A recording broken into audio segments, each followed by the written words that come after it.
Hello students, आज अपन इस video में बात करने वाले हैं चैप्टर फर्स्ट वैद्युत आवेश तथा वैद्युत क्षेत्र। ये जो वीडियो है इस चैप्टर का पार्ट 3 है। इस वीडियो में अपन जिस टॉपिक के बारे में चर्चा करेंगे आज, वो टॉपिक अपना क्या है, वैद्युत आवेश के गुण यानी प्रॉपर्टीज ऑफ चार्ज। ठीक है, यानी इस वीडियो में अपन जो चर्चा करेंगे वो किसके बारे में करेंगे कि यदि किसी पार्टिकल या किसी कण पर आवेश उपस्थित हो तो उसके कौन कौन से गुण होंगे। उन गुणों के बारे में अपन आज के इस वीडियो में चर्चा करेंगे। सबसे पहले अपन ये जान लेते हैं कि आवेश है क्या। ठीक है, आवेश करता क्या है। ठीक है, तो आवेश को परिभाषित अपन कुछ इस प्रकार से करेंगे कि यदि किसी कण या पदार्थ पर आवेश उपस्थित है तो वह विद्युत क्षेत्र व चुंबकीय क्षेत्र उत्पन्न कर सकता है, और साथ ही यदि अपन आवेशित कण या आवेशित पदार्थों को इन क्षेत्रों में अगर रख दें तो वह इन क्षेत्रों का अनुभव भी कर सकता है। ठीक है, ये तो अपनी परिभाषा होगी किसकी, वैद्युत आवेश की। ठीक है, और अगर आप वैद्युत आवेश को और जानना चाहते हैं कि वैद्युत आवेश क्या है, वैद्युत आवेश के प्रकार क्या है, तो इसी चैप्टर का मैंने पार्ट फर्स्ट बना रखा है जिसमें मैंने आवेश के बारे में काफी ज्यादा जानकारी दी हुई है। ठीक है, तो आप वहां पे देख सकते हो। और यहाँ पर अपन बात कर रहे हैं वैद्युत आवेश के गुण। तो वैद्युत आवेश के गुण वैसे तो बहुत सारे हैं, लेकिन फिर भी अपन इस वीडियो में कुछ विशेष गुणों की चर्चा कर लेते हैं। ठीक है, तो सबसे पहला जो इंपॉर्टेंट गुण है वो जो है आवेश का क्वांटीकरण। आवेश का क्वांटीकरण, जिसे अपन कहते हैं क्वांटाइजेशन ऑफ चार्ज।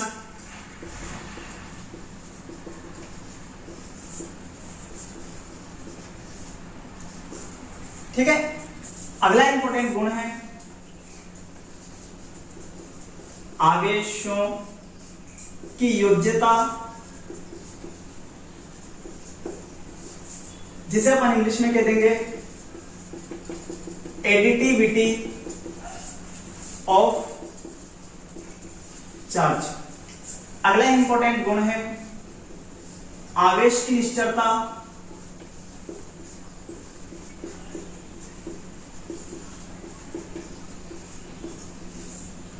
जिसे अपन कभी कभी कह देते हैं आवेश की अचलता।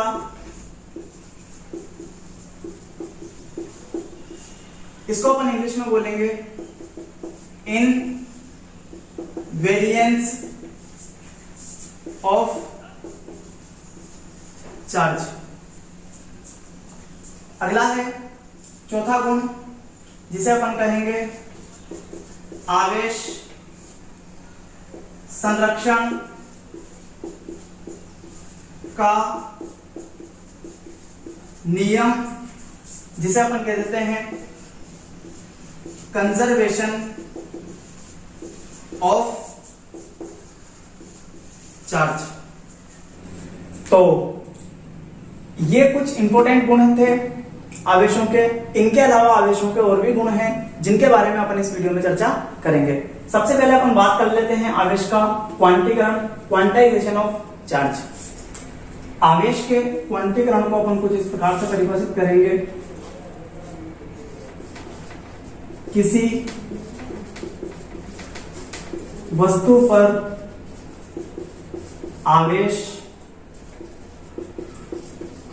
आवेश की न्यूनतम मात्रा का पूर्ण गुणज होता है। ठीक है, और आवेश की जो न्यूनतम मात्रा है, आवेश की न्यूनतम मात्रा वह है E बराबर 1.6 इंटू 10 की पावर माइनस का 19 कूलम इलेक्ट्रॉन के आवेश के बराबर या प्रोटॉन के आवेश के बराबर। और ये आवेश की वह न्यूनतम मात्रा है जिसका प्रकृति में स्वतंत्र अस्तित्व संभव है। प्रकृति में स्वतंत्र अस्तित्व है। ठीक है, अर्थात किसी भी वस्तु पर जो आवेश रहेगा Q वो रहेगा E, जो आवेश की न्यूनतम मात्रा है इसके पूर्ण गुणज के रूप में, या तो धनावेश हो सकता है या ऋणावेश हो सकता है। तो आवेश के क्वांटीकरण को गणितीय रूप में अपन इस प्रकार से लिख सकते हैं, Q बराबर प्लस या माइनस n E, जहां E का मतलब क्या है जानते हो ना, E बराबर 1.6 इंटू 10 की पावर माइनस का 19 कूलम इलेक्ट्रॉन या प्रोटॉन के आवेश के बराबर। अर्थात अपन ये कह दें, अर्थात किसी वस्तु पर आवेश, किसी वस्तु पर आवेश या तो E, 2E, plus 3E dot dot dot plus Ne होगा। अर्थात E धनावेश, 2E धनावेश, 3E धनावेश डॉट डॉट डॉट Ne धनावेश होगा। या फिर अपन ये कहते हैं कि -E, -2E, -3E dot dot dot -Ne। इसका मतलब ये हुआ कि E ऋणावेश, 2E ऋणावेश, 3E ऋणावेश डॉट डॉट डॉट Ne ऋणावेश। या तो धनावेश के रूप में रहेगा तो ऐसे रहेगा, और ऋणावेश के रूप में रहेगा तो ऐसे रहेगा। कभी भी आवेश भिन्नात्मक रूप में नहीं रहेगा, अर्थात इस रूप में नहीं पाया जाएगा कि 3/2E या -3/2E, -5/2E या फिर +5/2E। ठीक है, इसका कारण अपन जान भी लेते हैं कि ऐसा क्यों है।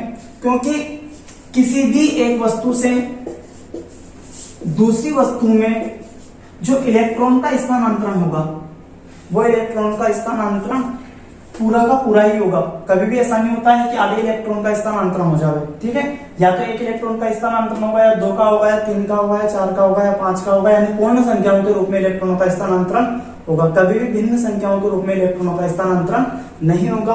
और यही कारण है कि किसी भी वस्तु पर आवेश की न्यूनतम मात्रा के पूर्ण गुणज के रूप में होता है। ठीक है, आगे अगर अपन बात करें तो यहां पे मैं आपको बता दूं कि आवेश के क्वांटीकरण की जो खोज है, आवेश की जो क्वांटीकरण की खोज करी थी, वो खोज करी थी मुलिकन ने तेल बूंद प्रयोग से। मुलिकन के तेल बूंद प्रयोग से, और मुलिकन के तेल बूंद प्रयोग से ही पता चला था कि इलेक्ट्रॉन पर जो आवेश का मान होता है 1.6 इंटू 10 की पावर माइनस 19 कूलम ऋणावेश होता है। ठीक है, और यही प्रकृति में स्वतंत्र रूप से अस्तित्व रखने वाला आवेश की न्यूनतम मात्रा है। ठीक है, अब हम कह सकते हैं कि आवेश का जो आदान प्रदान होता है एक वस्तु से दूसरी वस्तु में, वो टुकड़ों के रूप में होता है। अर्थात आवेश का आदान प्रदान सतत नहीं होता है। और मैं आपको यहाँ पे बता दूं कि ऐसी राशियां जिनका आदान प्रदान सतत न होकर टुकड़ों के रूप में होता है, उन्हें अपन कहते हैं क्वांटीकृत राशियां। इस प्रकार हम कह सकते हैं कि आवेश क्वांटीकृत राशि है जिसका क्वांटा इलेक्ट्रॉन या प्रोटॉन के आवेश के बराबर, अर्थात E बराबर 1.6 इंटू 10 की पावर माइनस 19 कूलम होता है। अब ये क्वांटा क्या होता है, तो क्वांटा में आपको बता दूं कि आवेश का वह न्यूनतम मान जो एक वस्तु से दूसरी वस्तु में स्थानांतरित हो सकता है, क्या कहलाएगा, आवेश का क्वांटा, जिसका मान क्या होता है 1.6 इंटू 10 की पावर माइनस का 19 कूलम। अभी अपन ने आवेश का क्वांटीकरण का सिद्धांत पढ़ा। आवेश के क्वांटीकरण के सिद्धांत के अनुसार आवेश Q आवेश की न्यूनतम मात्रा के पूर्ण गुणज के रूप में होता है। अर्थात या तो E, 2E, 3E, 4E, 5E, 100E, 200E, 1000E हो सकता है, कभी भी भिन्नात्मक रूप में नहीं हो सकता। लेकिन आधुनिक खोजों से कुछ ऐसे कण खोजे जा चुके हैं जिन्हें अपन कहते हैं क्वार्क। इन पर जो आवेश होता है वो E/3 या 2E/3 होता है। अब चूंकि इस आवेश का प्रकृति में स्वतंत्र अस्तित्व संभव नहीं है, इसलिए अभी भी आवेश का जो न्यूनतम मान है यह प्रकृति का मूल आवेश, प्रकृति का मूल आवेश इलेक्ट्रॉन या प्रोटॉन के आवेश के बराबर ही है। क्वार्क कणों पर e/3 और 2e/3 आवेश होता है, लेकिन ये प्रकृति में स्वतंत्र रूप से अस्तित्व में नहीं होते। अब ये क्वार्क कण क्या होते हैं इसके बारे में थोड़ी सी चर्चा कर लेते हैं। गेलमान और स्विग, गेलमान व ज्विग ने बताया कि जो अवयवी कण होते हैं परमाणु के, अवयवी कण आप जानते होंगे प्रोटॉन, न्यूट्रॉन, इलेक्ट्रॉन, ये भी अन्य मूल कणों से मिलकर बने होते हैं, अन्य मूल कणों से मिलकर बने होते हैं, जिन्हें अपन कहते हैं क्वार्क। ठीक है, और उन क्वार्क कणों पर जो आवेश ज्ञात किया गया है वो आवेश ये होता है, लेकिन इनका स्वतंत्र अस्तित्व नहीं होने के कारण अभी भी आवेश का जो न्यूनतम मान है वो कितना मानते हैं, इलेक्ट्रॉन या प्रोटॉन के आवेश के बराबर, जिसे अपन बोलते हैं प्रकृति का मूल आवेश। ठीक है, वैद्युत आवेशों का अगला गुण है आवेशों की योज्यता। आवेशों की योज्यता, इसका अकॉर्डिंग क्या होता है कि किसी भी निकाय का कुल आवेश उसके विभिन्न अवयवी कणों पर उपस्थित आवेशों के चिन्ह सहित बीजगणितीय योग के बराबर होता है। अब अपन यहाँ पर कोई एक ऐसा सिस्टम ले लेते हैं जिसमें बहुत सारे अवयवी कण हैं, है ना। इस सिस्टम के कणों पर आवेश क्रमशः Q1, Q2, Q3, Q4 और सभी कणों पर आवेश है, और मान ले किसी nवें कण पर आवेश कितना है, Qn। यदि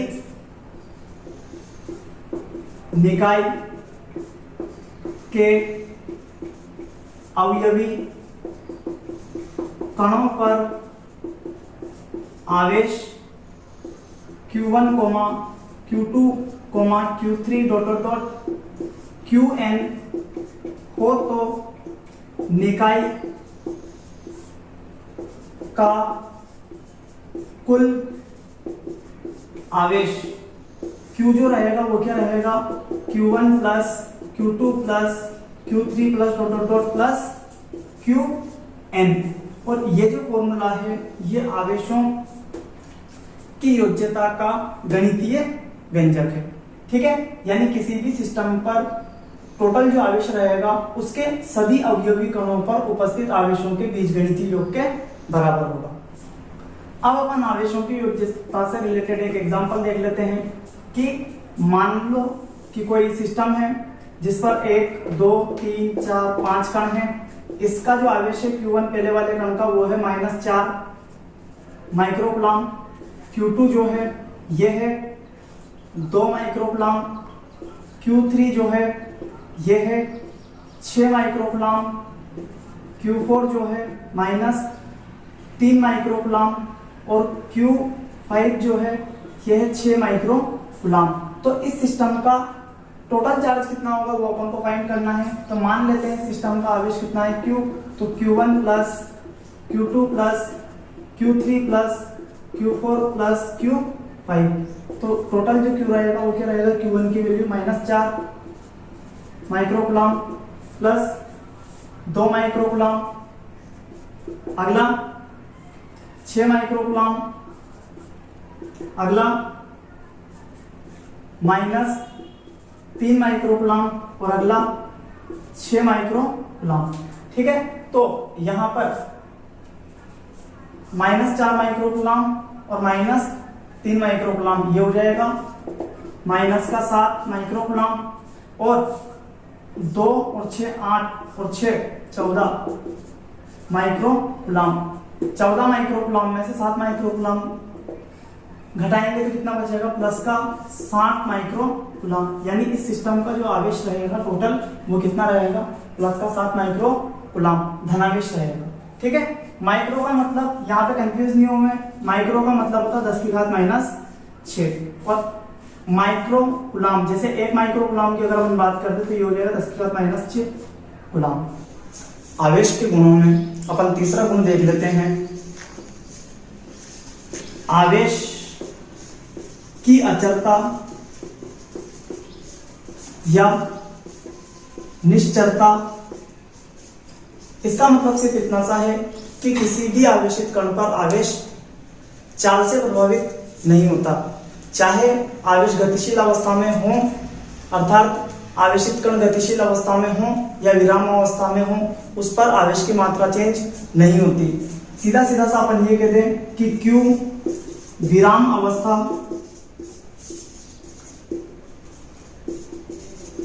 बराबर Q गतिशील अवस्था, यानी किसी भी आवेशित कण पर आवेश की मात्रा चाल से प्रभावित नहीं होती है। आवेश की निश्चलता या अचलता का सबसे बेस्ट एग्जांपल है इलेक्ट्रॉन पर आवेश होता है 1.6 × 10⁻⁻19 कूलम ऋणावेश। ठीक है, चाहे इलेक्ट्रॉन विराम अवस्था में हो तब भी उस पर आवेश का मान यही होगा, और चाहे इलेक्ट्रॉन गतिशील अवस्था में हो तब भी उस पर आवेश का मान यही होगा। आवेश का मान चाल पर निर्भर नहीं करता। लेकिन यहां पर एक बात ध्यान देना, आइंस्टीन के आपेक्षिकता सिद्धांत से, आइंस्टीन के आपेक्षिकता सिद्धांत से यह पता चलता है कि द्रव्यमान चाल पर निर्भर करता है, और जिसके लिए आइंस्टीन ने जो फॉर्मूला दिया था वो फॉर्मूला ये है, m बराबर m0 1 - v²/c²। इस सूत्र से पता चलता है कि जैसे जैसे वेग का मान बढ़ेगा m का मान भी बढ़ेगा। यहां पर इसका सबसे बेस्ट एग्जांपल मैं आपको बता देता हूं, फोटोन। इसका विराम द्रव्यमान m0 0 होता है, जबकि इसका गतिक द्रव्यमान m0 0। ठीक है, यानी जब विराम अवस्था में था तो फोटोन का द्रव्यमान 0 था, लेकिन जैसे वो गतिशील अवस्था में आया और गतिशील अवस्था में था तो उसका द्रव्यमान 0 नहीं होगा। यहां पर एक बात और मैं आपको बता दूं कि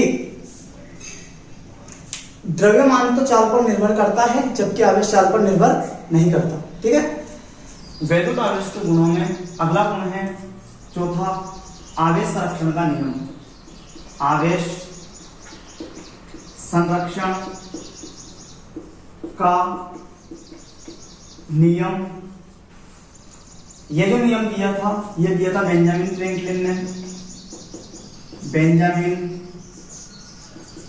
फ्रैंकलिन ने, और आवेशों को धनावेश और ऋणावेश जो नाम दिया था वो भी किन्होंने दिया था, बेंजामिन फ्रैंकलिन ने।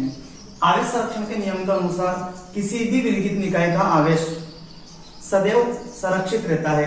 इसका मतलब अपन ये समझे कि जैसे कि मान लो अपन कोई आइसोलेटेड सिस्टम ले लेते हैं या विलगित निकाय ले लेते हैं, और विलगित निकाय का मतलब मैं आपको बता दूं विलगित निकाय क्या होता है। विलगित निकाय में ना तो बाहर से आवेश आ सकता है और ना अंदर से बाहर आवेश जा सकता है। तो अपन यहाँ पे 3 कण ले लेते हैं, जैसे कि अपन ने Q1 आवेश लिया है 2 माइक्रोकूलम का, Q2 आवेश लिया है 3 माइक्रोकूलम का। ठीक है, और Q3 आवेश अपन ले लेते हैं 4 माइक्रोकूलम का। तो ऐसा हो सकता है कि इस विलगित निकाय के अंदर इन आवेशों के मान चेंज हो जाएं किसी भी क्रिया में। तो ऐसा हो सकता है, जैसा भी इसका टोटल चार्ज कितना है 4 3 7 2 9, इसका Q टोटल कितना है 9 माइक्रोकूलम। अब इन अवयवी कणों पर आवेश का मान चेंज हो सकता है। मान लेते हैं Q1 0 माइक्रोकूलम हो गया और Q2 4 माइक्रोकूलम हो गया और Q3 5 माइक्रोकूलम हो गया। इन अवयवी कणों पर आवेश का मान चेंज हो सकता है, परंतु टोटल जो चार्ज रहेगा विलगित निकाय पर वो चेंज नहीं होगा। Q टोटल वो कितना रहेगा 9 माइक्रोकूलम। यानी किसी भी विलगित निकाय पर आवेश का कुल मान सदैव क्या रहेगा, संरक्षित रहेगा, नियत रहेगा। अर्थात अपन ऐसा कह सकते हैं कि आवेश को न तो उत्पन्न किया जा सकता है और न ही नष्ट। इसके बारे में मैं और आपको बता दूं कि आवेश संरक्षण का जो नियम है सूक्ष्म प्रक्रमों से लेकर बृहद प्रक्रमों तक के लिए लागू है। अपन ये कहें कि पूरे विश्व का आवेश संरक्षित रहता है तो इसमें भी कुछ गलत नहीं है। ठीक है,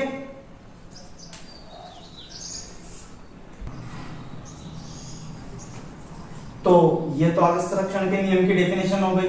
ठीक है, इसका अगर अपन एग्जांपल देखें तो सबसे बेस्ट एग्जांपल मैं आपको बताता हूं कि जैसे कि मान लो अपन ये कोई आइसोलेटेड सिस्टम ले रहे हैं, ये कोई विद्युत निकाय है, इसमें एक कांच की छड़ है, कांच, और इधर अपन मान लेते हैं कि ये क्या है, रेशम। ठीक है, ये रेशम का कपड़ा है। ठीक है, प्रारंभ में जब अपन ने कांच को रेशम से नहीं रगड़ा है तो कांच का आवेश कितना था, Q इनिशियल या Q1 कितना है कांच पर, 0। रेशम पे Q2 कितना है, 0। तो टोटल चार्ज इस निकाय का कितना है, Q1 प्लस Q2 बराबर 0। अभी इसका टोटल चार्ज कितना है, 0। अब अपन क्या है, इस कांच को रगड़ने, इससे रेशम से रगड़ने के पश्चात अपन ये मान लेते हैं कि रगड़ने के पश्चात कांच से इलेक्ट्रॉन ट्रांसफर हुए, रेशम में कितने ट्रांसफर हुए, अपन मान लेते हैं कि x इलेक्ट्रॉन ट्रांसफर हुए, x इलेक्ट्रॉन स्थानांतरित हुए हैं। तो इस पर जो आवेश आएगा वो कितना आएगा, xe आवेश के क्वांटीकरण के सिद्धांत से प्लस में, और इस पर जो आवेश आएगा वो कितना आएगा, वो माइनस का xe आवेश के क्वांटीकरण के सिद्धांत से। चूंकि इसके पास x इलेक्ट्रॉनों की कमी हुई है और इसके पास x इलेक्ट्रॉनों की वृद्धि, तो यहाँ पर x इलेक्ट्रॉनों की कमी के कारण अपन ने जो आवेश का क्वांटीकरण का सिद्धांत पढ़ा ना, Q बराबर Ne, तो n की वैल्यू कितनी है यहाँ पे x, तो यहाँ पर अपने पास कितना हो जाएगा, Q1 बराबर प्लस xe, यानी x की धनावेश ट्रांसफर है और इस पर x इलेक्ट्रॉनों की वृद्धि होगी तो xe ऋणावेश किस पे है, रेशम पर। अब ये तो Q इनिशियल था, Q इनिशियल प्रारंभिक अवस्था का, अब Q फाइनल जो रहेगा वो क्या रहेगा, प्लस xe माइनस का xe बराबर 0। तो किसी भी विद्युत निकाय के अंदर अवयवों पर या अवयवी कणों पर, है ना, आवेश का मान चेंज हो सकता है। जैसे कि पहले कांच और रेशम पर 0 था, अभी xe है। ठीक है, चेंज हो सकता है, लेकिन विद्युत निकाय का जो आवेश रहेगा वो सदैव क्या रहेगा, 0। दोनों अवस्था में क्या रहेगा, 0। यानी जो प्रारंभ में आवेश 0 था, फाइनल आवेश भी 0 ही है। यानी विद्युत निकाय का कुल आवेश सदैव क्या होता है, संरक्षित रहता है। ठीक है, इसका और भी एग्जांपल है। अच्छा सा बेस्ट एग्जांपल लेते हैं इसका।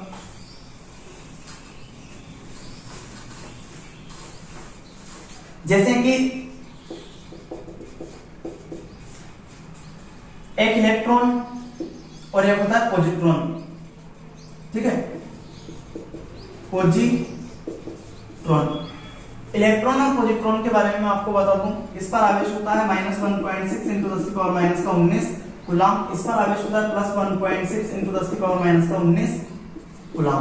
यहाँ पे एक बात ध्यान रखना, इसका जो मास होता है, मास ऑफ इलेक्ट्रॉन वो होता है 9.1 × 10⁻31 kg।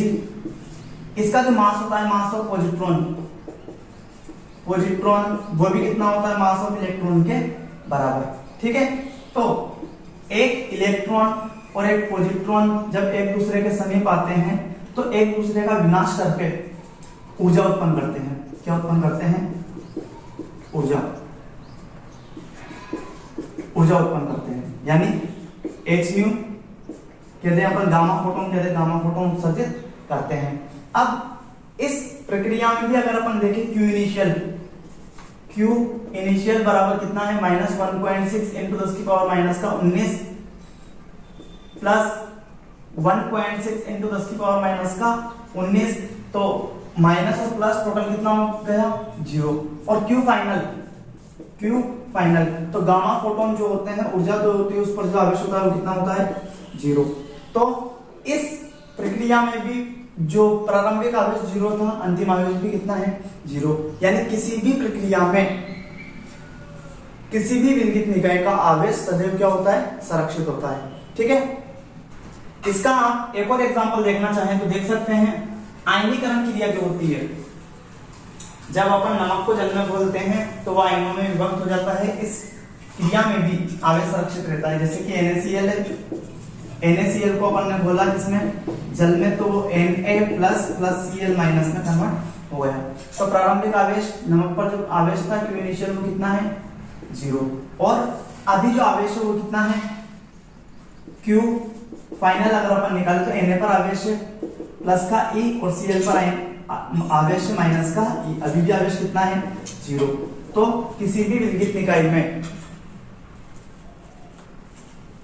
अवयवी कणों पर आवेश का मान चेंज हो सकता है, परंतु विलगित निकाय का टोटल आवेश जो रहेगा वो क्या रहेगा, नियत।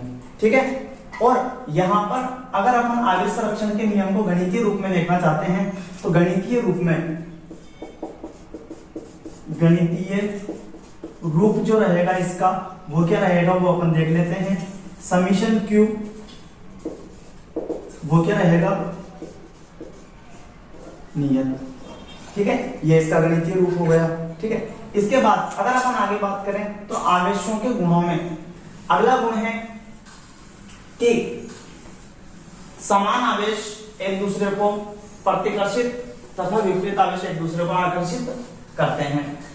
ठीक है, पांचवा गुण है समान आवेश एक दूसरे को प्रतिकर्षित तथा विपरीत आवेश एक दूसरे को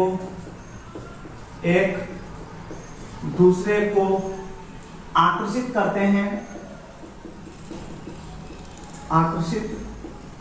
करते हैं, ठीक है, ये स्थिर विद्युत का मूलभूत नियम भी है, जिसे अपन केवेंडिश का स्थिर विद्युत आकर्षण प्रतिकर्षण का नियम भी कहते हैं। यानी यह जो नियम है ये केवेंडिश का स्थिर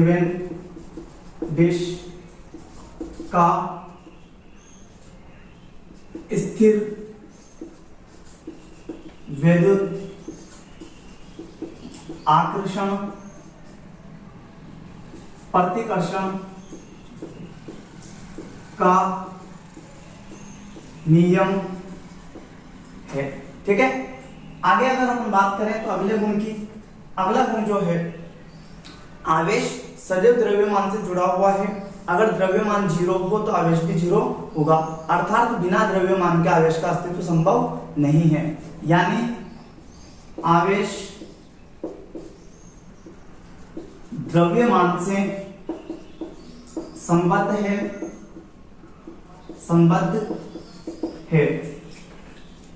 बिना द्रव्यमान के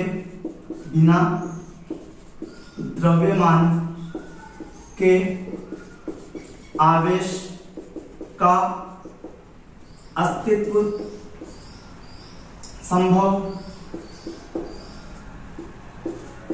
नहीं है।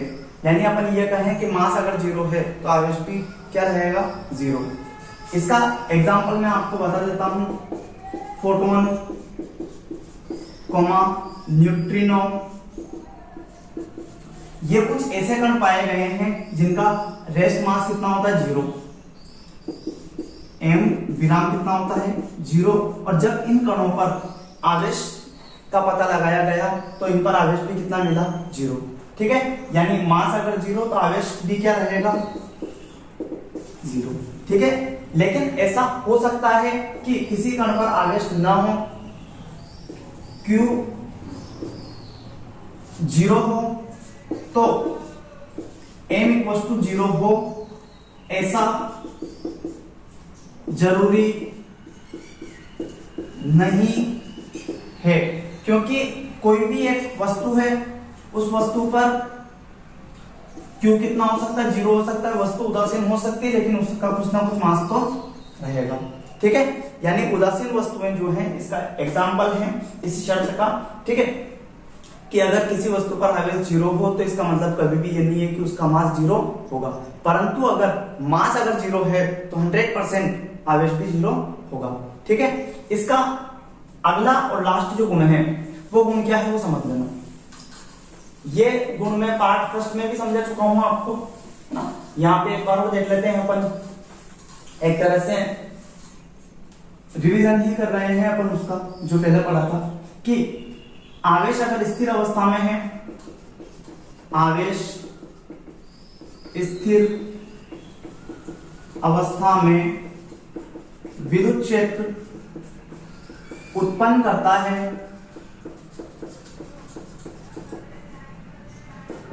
एक समान वेग से गतिमान आवेश विद्युत क्षेत्र तथा चुंबकीय क्षेत्र उत्पन्न करता है। त्वरित आवेश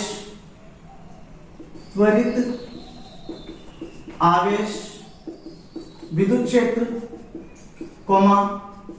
चुंबकीय क्षेत्र तथा विद्युत चुंबकीय विकिरणें उत्सर्जित करता है। तो ये आवेशों के गुण समाप्त हो चुके हैं, यही गुण है। और इस गुण को तो लास्ट वाले गुण को अपन ने पहले भी पढ़ा हुआ है। और स्टूडेंट्स और दोस्तों, अगर आपको मेरी ये वीडियो पसंद आए तो इसे लाइक तथा शेयर करें। धन्यवाद।